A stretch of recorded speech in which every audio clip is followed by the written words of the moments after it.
You want to have long-term sustained innovation. You have to create innovators who can innovate.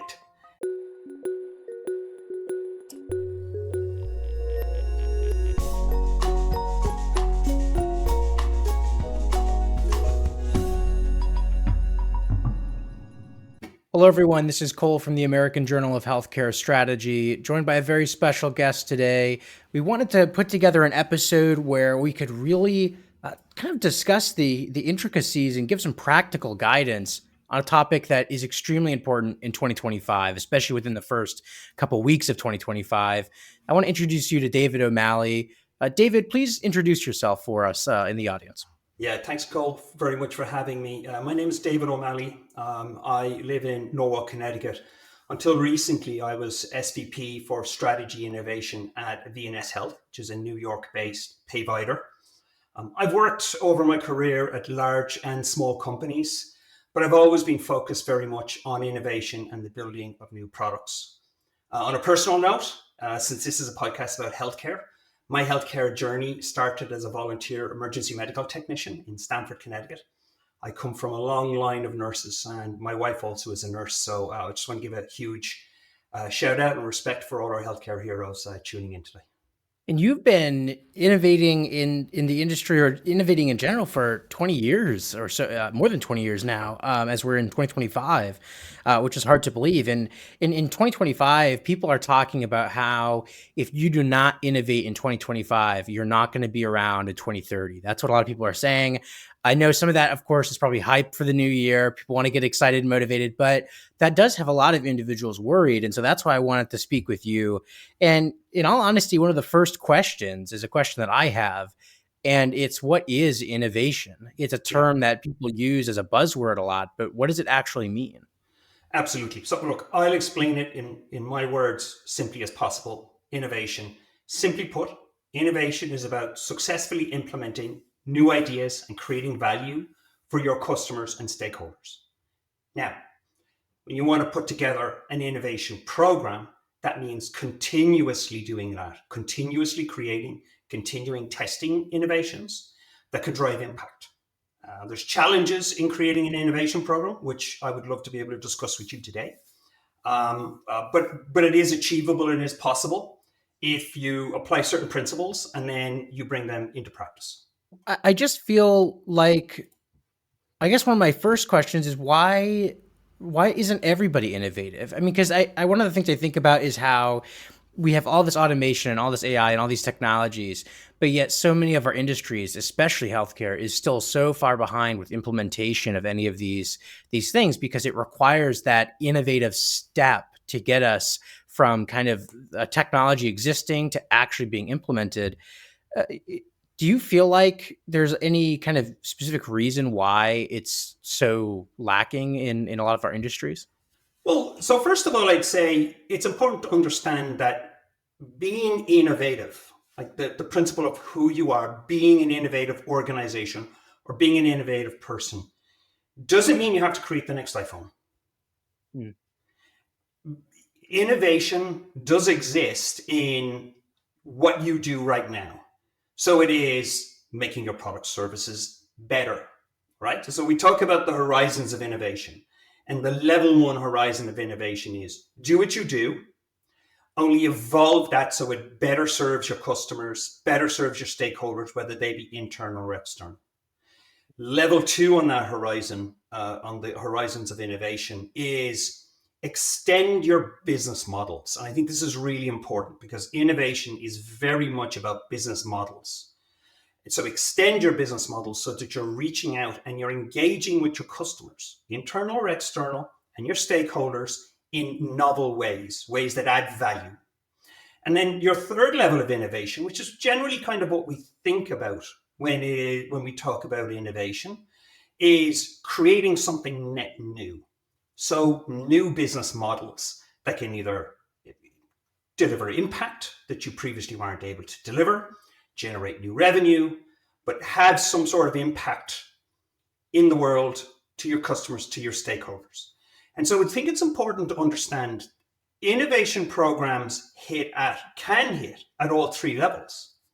But I would argue that most people, when they're thinking about innovation and driving innovation at their organizations, 60% of that should be at Horizon 1, Really? Okay, at the more basic level, at the more basic which is level. just kind of trying to make things incrementally better in the way. So that could be waiting room times, how our patients schedule, how our patients message us. That's all things like that. Safety, Safety. Okay. flow within your organization, absolutely. Constantly revisiting how you do things and how you engage with your stakeholders, and making sure that that's leaned out. And I do see some of that, of course, but I also see a huge want to do a lot of these things. It's not like people are saying they don't want to be innovative. They're saying that they want to be. And you shared with me a brief, if you don't mind sharing that with the audience, a story that you had at VNS. Yeah. So, and this is an example of somebody who wanted to create a new product, and it was around dementia care. And in particular, VNS Health was very much about working at the home, right? And so, and empowering caregivers to be able to look after their loved ones as well. And so, when we were going through a pitch, and this was at the end of some work that was done, so following an innovation framework. When we were at the end of this pitch, the leader, the line of business leader, said to the team as he was introducing this product, doing this for our community, for our people out there that we serve, has been a dream of mine for over a decade. This is the first time I've had a method or system to be able to make it a reality. And that's the difference. That's what you're trying to do. You're trying to bring in these principles and these frameworks that allow you to be more innovative when you are at work, as well as when you're not. I mean, so, in the context of we have work to do, but we want to drive innovation, we want to be innovative as an organization, you need these principles and you need these frameworks to allow you to be more successful. To allow that individual to bring that advancement to the community or enhance that even at level one. And then, so you said 60% should be that level one, that's that smaller incremental form. And then how much, we're looking at Horizon 2 or that next level, what are we looking at there? I would say typically for organizations, you want to be at about 30%.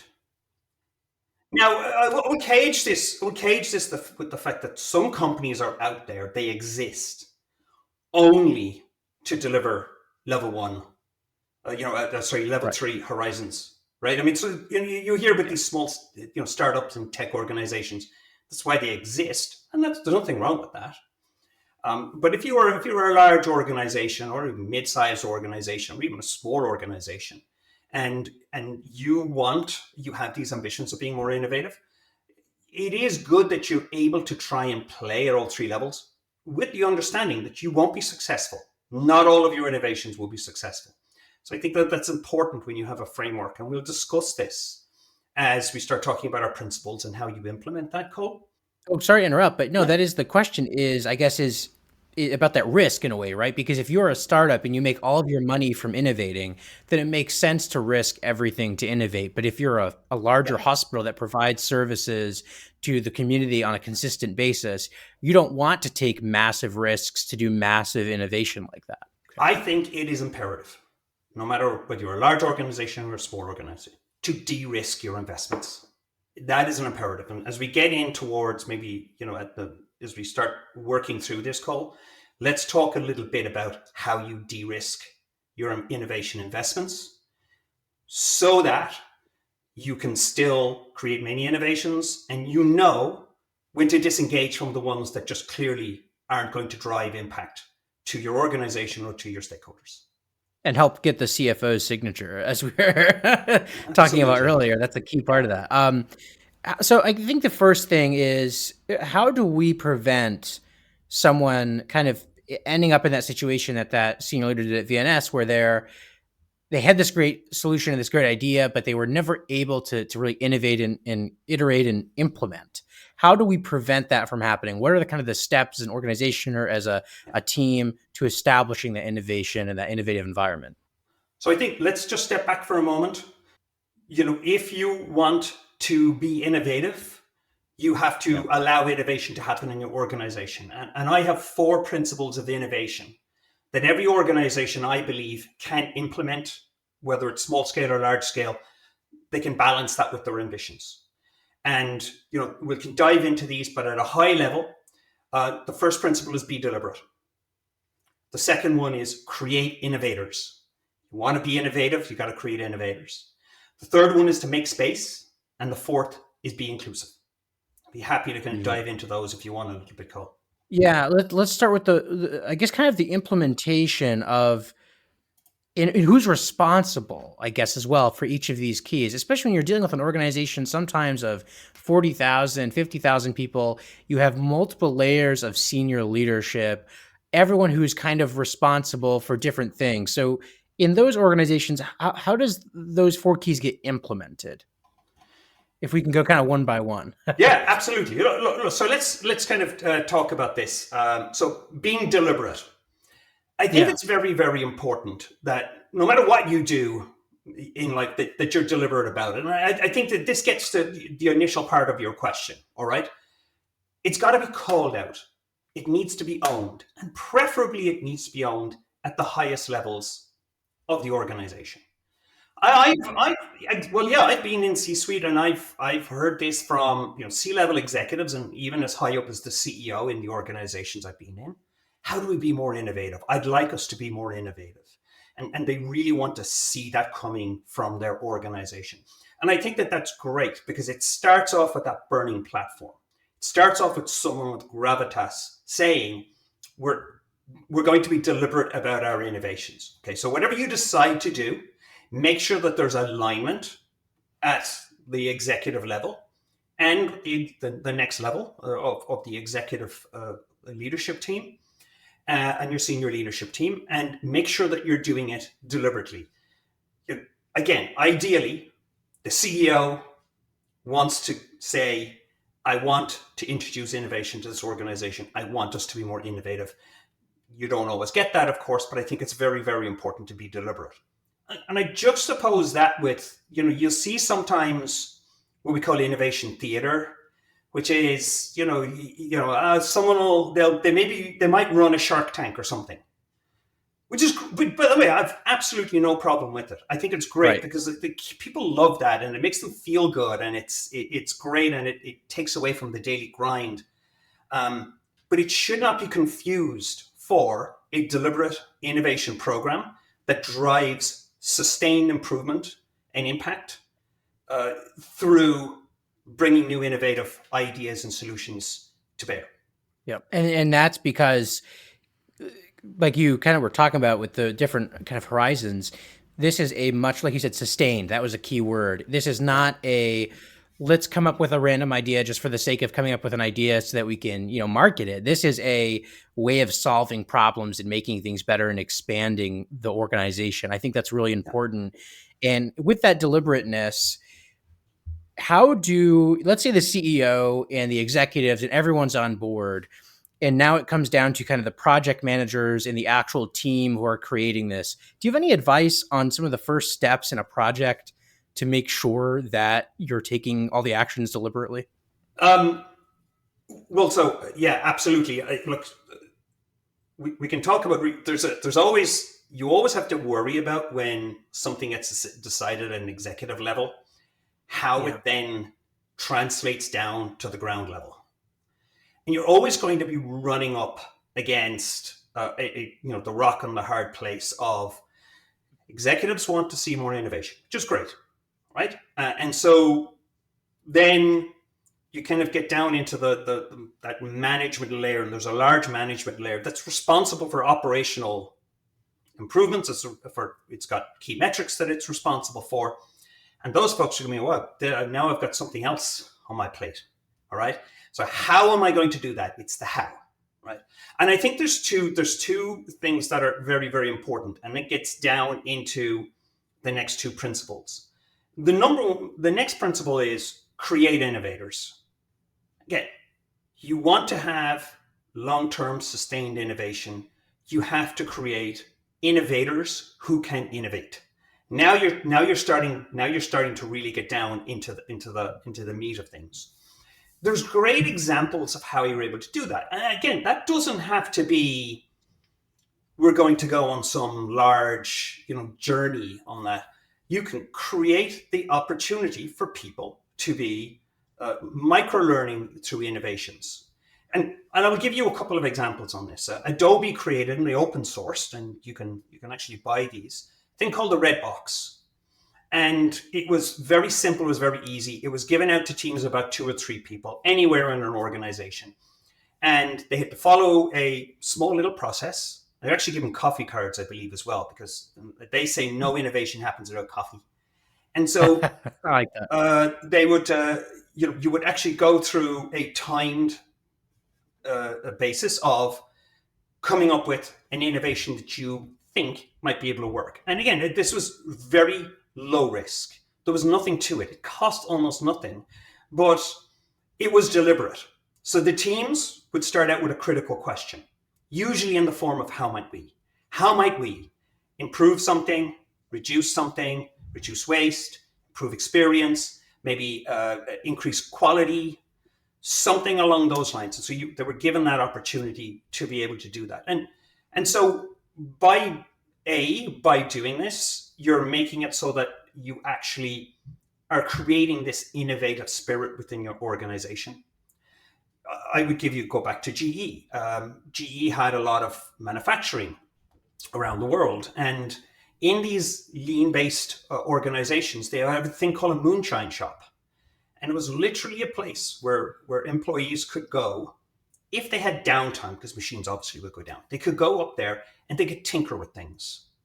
They could say, well, if we move the flow in this direction, it would be okay, right? And so, you put that in with a good framework for testing those hypotheses, making it safe.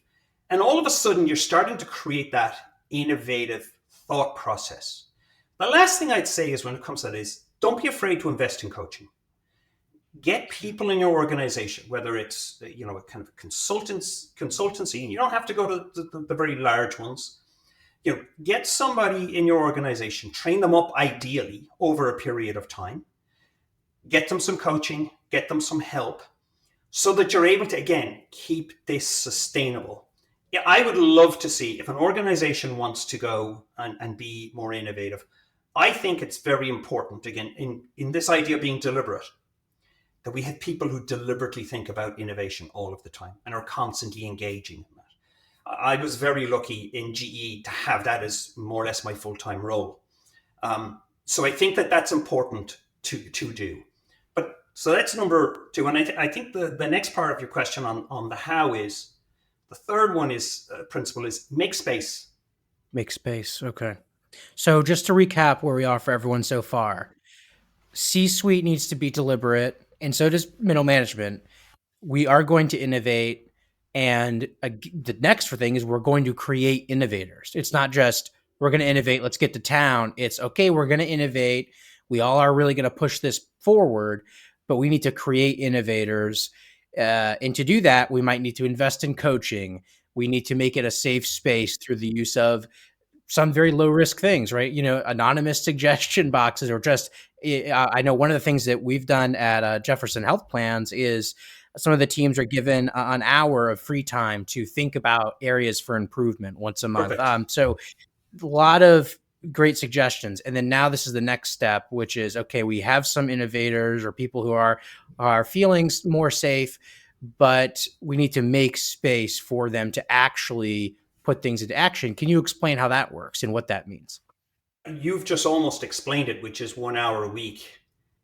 Again, if it's a deliberate time box, I mean, as leaders, this is something we can do.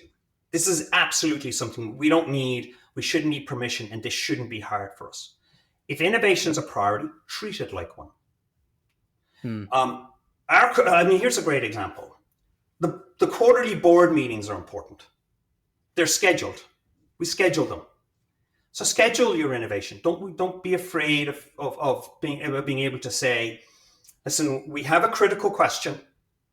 You all are recognized as innovators. We've made this investing in some sort of facilitation or coaching. We would like you to spend 4 hours, 1 day, 1 week, or whatever it takes to deliberately help innovate around this critical question, right? And again, the bigger problems or the bigger innovations will probably take more time. The smaller ones will probably be less. I mean, you should spend an hour, whether that's a week or 4 hours, maybe a half day a month or something along those lines. It's something that is quantifiable. And then, you want to make sure that when you do bring people into that space, you're not wasting their time. You're bringing the right tools to solve the right problems. And there are various frameworks that you can use depending on where you are in that innovation cycle and what problem it is that you are trying to solve. But, making space, I think, is critically important. I like what you said. If it's a priority, then we should schedule it like a priority. That's so important Absolutely. because, like you said, with board meetings and things, we schedule. But when it comes to our creative processes, we kind of just fill that around whatever gaps we have. If anything in your career, or your life for that matter, slides off the side of your desk, it's not going to get done. It's not going to be a priority. And when it's not a priority, there'll be no accountability for it. There'll be nobody, you'll be accountable for all of these things and not for that, which again, it gets back to the being deliberate side of things. One of the reasons that I held off of academia for so long was because of this idea that we kind of churn out research without implementing it or having ever, some researchers never implemented. And I kind of worry about that when it comes to innovation. I'm a big fan of like hackathons. I think they're really fun. But like you were kind of saying earlier, it's not sustainable. That's one of the issues with hackathons and things like that. But even if you are sustainably coming up with ideas and sustainably, setting aside that time, there is that other end of it, which is actual implementation and kind of rate of success as well. And so once we have that time set aside and that space set aside, where do we go from there? So at the beginning, we started talking about how you de-risk your investment in this innovation program, right? Or with any innovation that you're bringing to bear. At some point in time, kind of like the example we had earlier on, at some point in time, you're going to say, well, look, we've ideated around this. We feel we've got something here. And again, if it's your level one, everything in healthcare needs to be done. It's a very regulated environment. Not that other industries aren't, but you speak for healthcare, it's very regulated. And at very least, you need to document SOPs and you need to share what some of this information is. So it's very, very important that you have a system as you move along. I am a very big fan of what I would call tranche funding, which is, and this, by the way, your CFO is going to love this, right? Because they don't want this big black hole, which is give me $1 million and I'll be innovative, right? You're obviously going to need something. I mean, being deliberate, you're going to creating spaces is also creating budget. But what you're going to be able to do there is you're going to be able to say, okay, look, I've got these 5 or 6 ideas that might work. So let me ideate around those. Let me just get so far and then test them.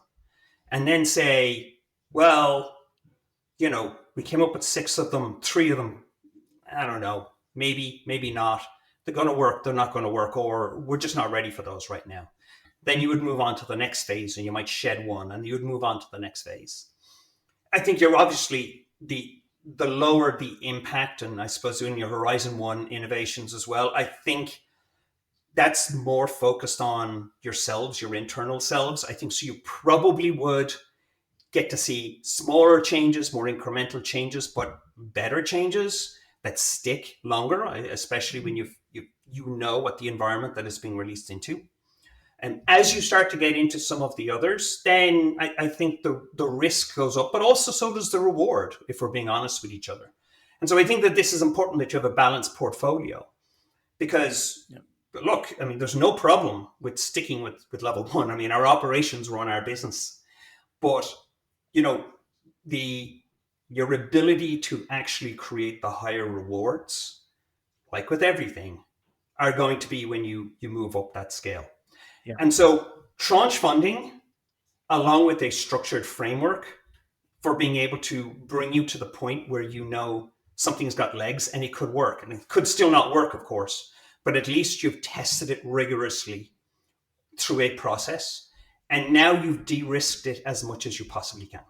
How does that tranche funding work? I'm just taking notes here. So I love the balanced innovation portfolio, and I think that's important in a variety of reasons, not just risk and financial, Yeah. but also for the economy of your organization. But what is tranche funding? How does that work? I know some of our, like myself, healthcare people might not be as familiar with that. Yeah, absolutely. So, I mean, we'll use some round numbers. The beginning of the year, you say we're going to engage in an innovation program, or we'll make some assumptions which need to be tested. But some assumptions might be that you've got some structures in place that would allow you to be innovative. And what you would Mhm. say in general, you would say was, look, I want to spend, let's say, $1 million towards innovative programs within our organization in 2025, right?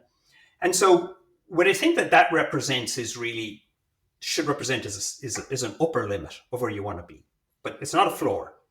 And so what you would say is you would talk about what your possible opportunities are, and you would have a system for saying, well, this is where we want to be strategically, and these are some of the opportunities we have to be innovative that align to where we want to be from a strategic perspective.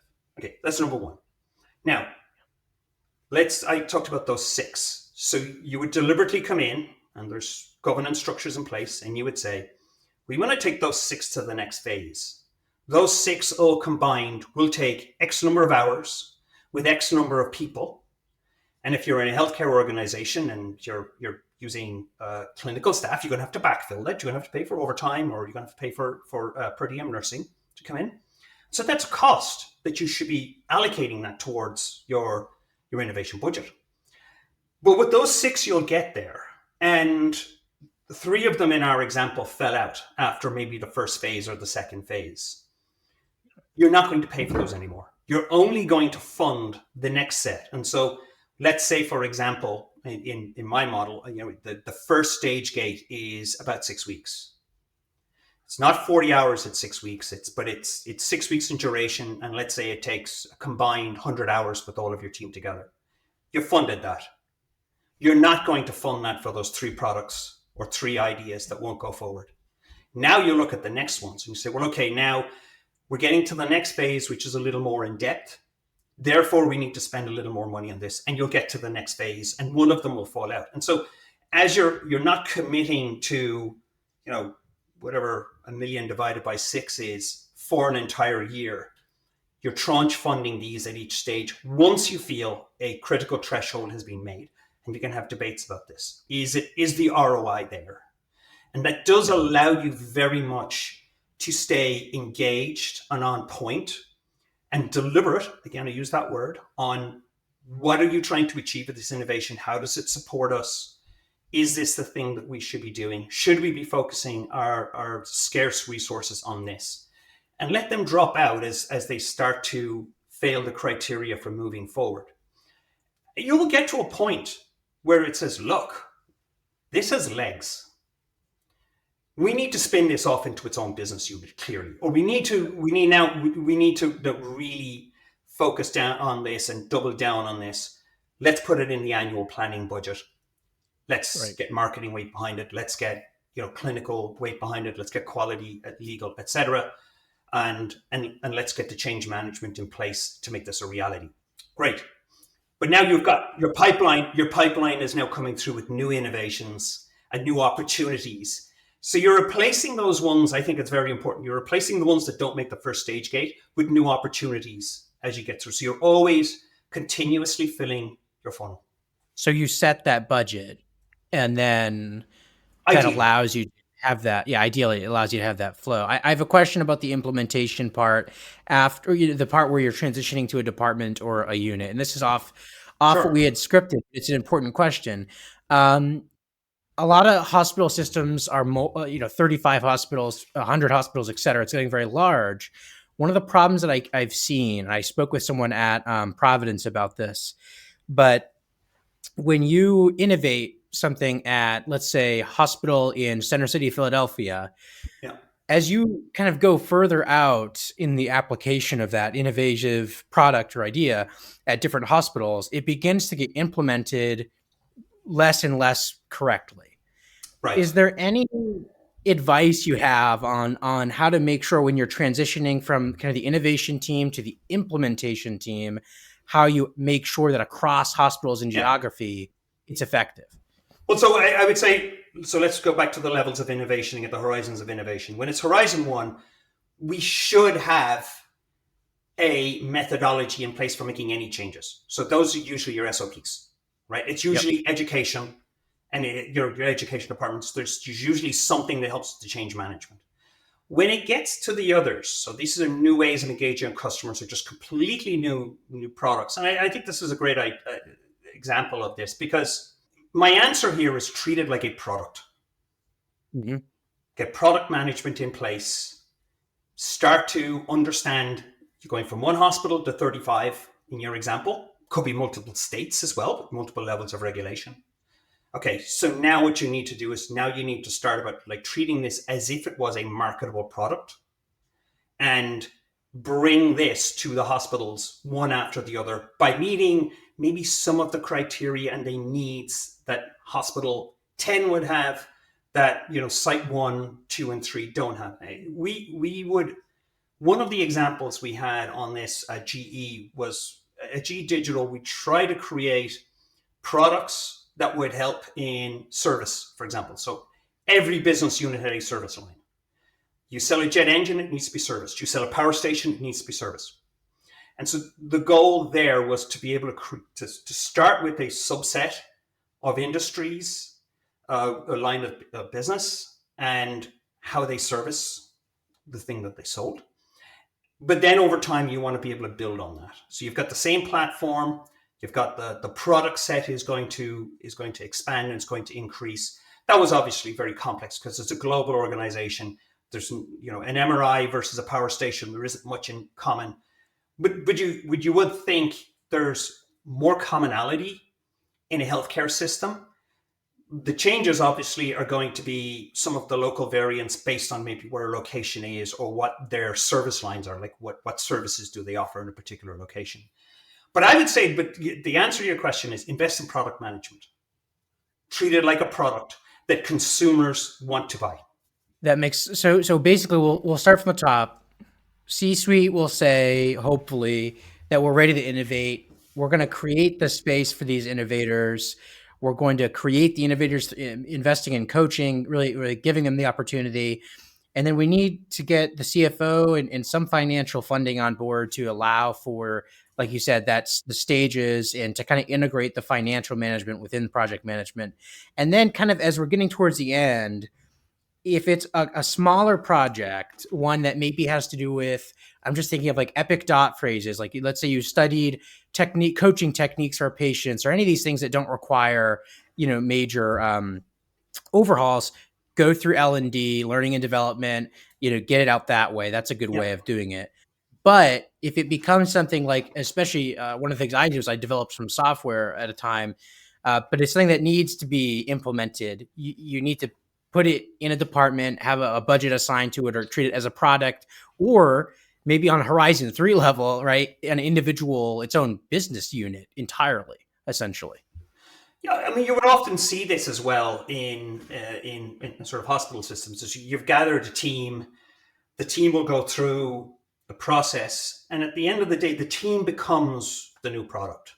You actually bring the team along with you. So I mean, and on that team, yes, you could have technical folks, but you could have clinical folks who are coming in there. That's not unheard of. I mean, that happens. I think more often than people probably hear about. I think one of the other things we have to sort of also think of this concept of decentralized command. Yeah. Let's try and get away from the idea that every innovation, again, in this idea of creating innovators, has to be, weighted and it's heavy.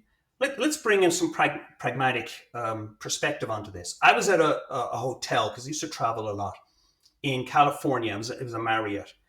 And I was maybe going up to somebody who was taking care of the lounge that was there.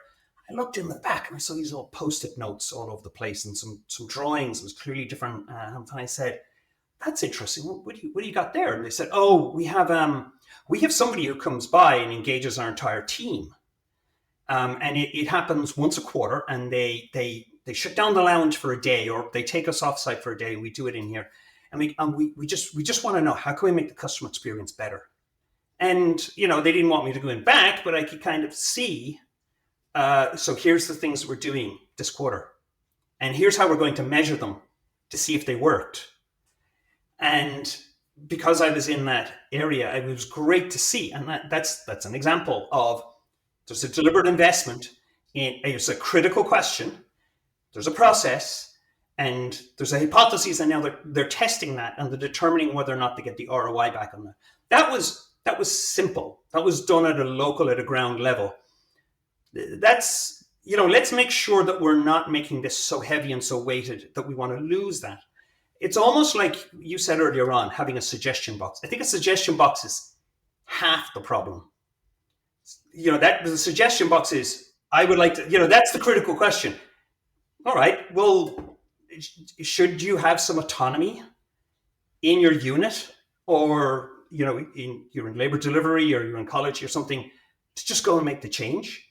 That's very much something that needs to be weighed by every organization. But I would encourage that. I would say you should be thinking about how you've created innovators, let them be innovative. Let they know mostly what it is that the consumers in their organization, whether it be the other clinicians or whether it be the customers, the patients and their caregivers, need and want.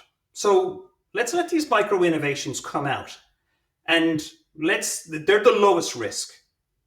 As the risk goes up, whether it's funding or the impact that you might have, positive or negative, on the patient and their families, then we might want to start to make this something that's a little more inspected.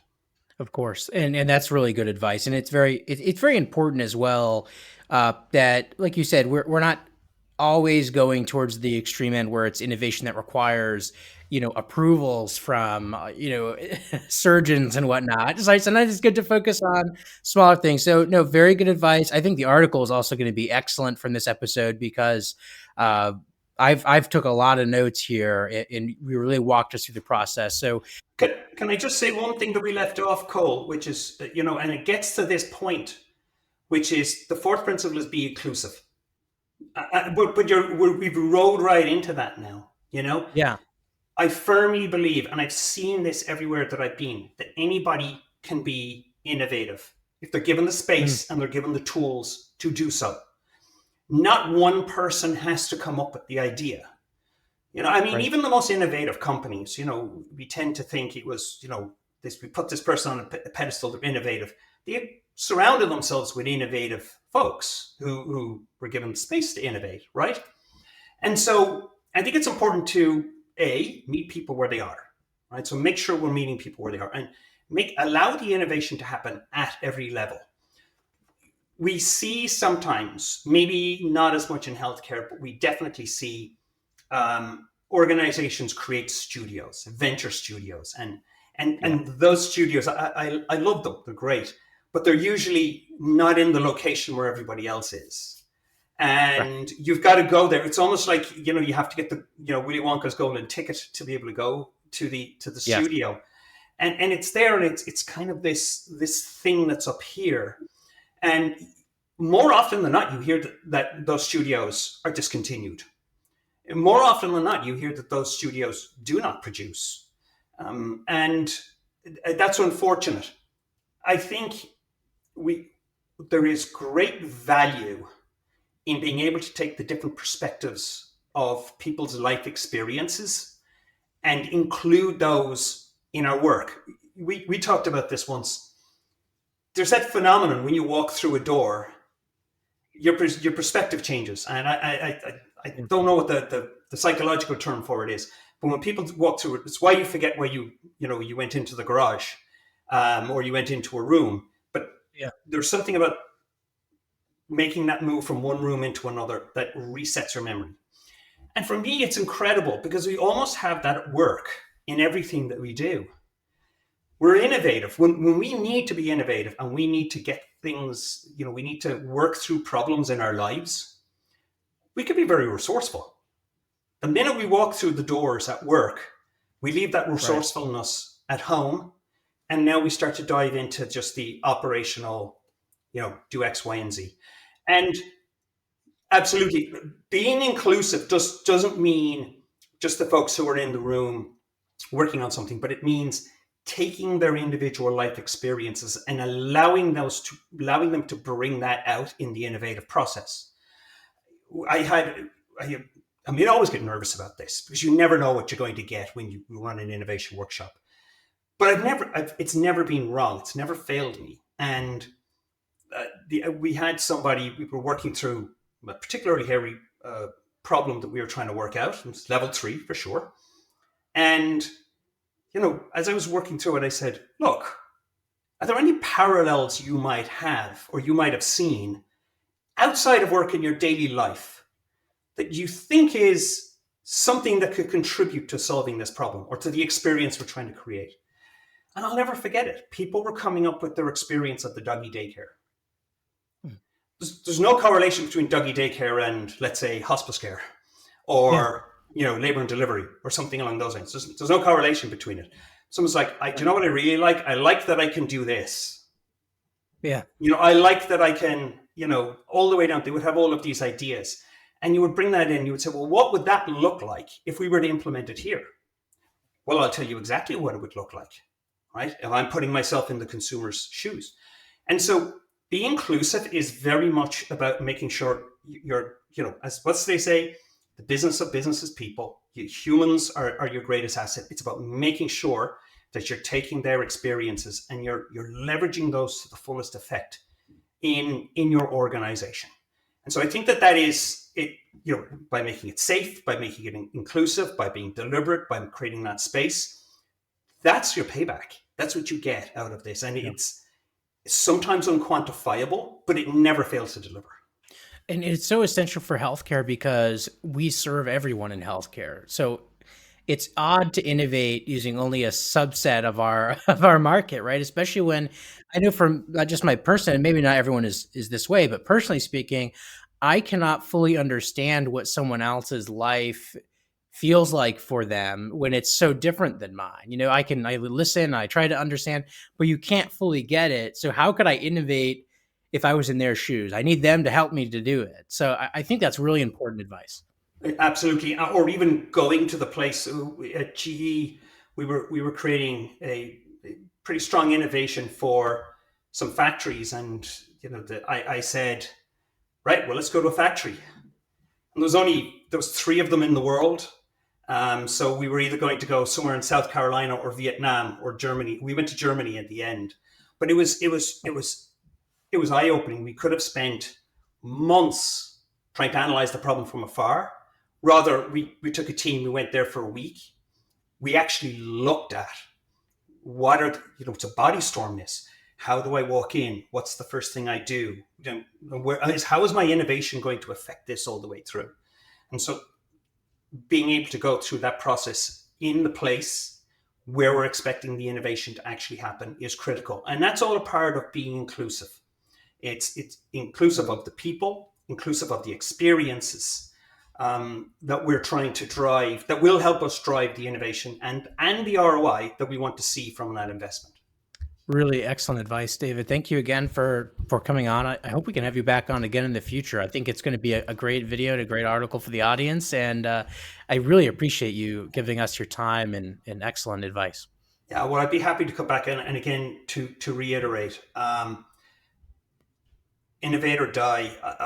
Look, healthcare has always actually been an innovative industry. It's always been innovative. We think of the innovations that we've driven in healthcare, and maybe we tend to be a little bit hard on ourselves. But I do believe there is an imperative to innovate in healthcare to support our mission of what we're trying to do, the results we're trying to achieve in the healthcare industry. So I'd encourage everybody who might be thinking, I've always wanted to be more innovative, to actually take that leap, to be deliberate about it, to research it, and to start to put some of the mechanisms in place that allow their companies and their people to be more innovative in 2025 and well beyond.